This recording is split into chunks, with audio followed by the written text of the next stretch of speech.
Magandang umaga po at basahin po natin Mateo Kabanatang 15, talatang 25 hanggang 28. Sabi po rito, pero lumapit pa ang babae kay Jesus at lumuhod sa harap niya at sinabi, Panginoon, tulungan niyo po ako. Sinagot siya ni Jesus sa pamamagitan ng isang kasabihan, hindi tamang kunin ang pagkain ng mga anak at ihagis sa mga aso.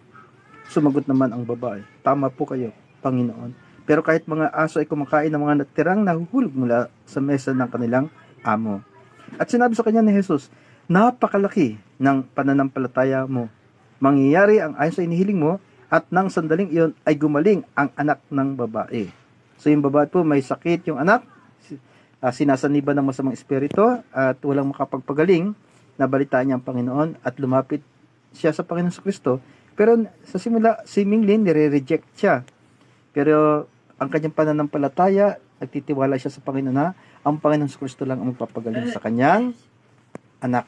At ito po ang sinasabing pananampalataya. Kahit may rejection, kahit anong sinasabi, pero nagpapatuloy ang babae dahil sa paniniwala, sa pagtitiwala na talagang may kakayahan ang Panginoon Kristo. Ganun din sa buhay natin. Ano ang mangyayari?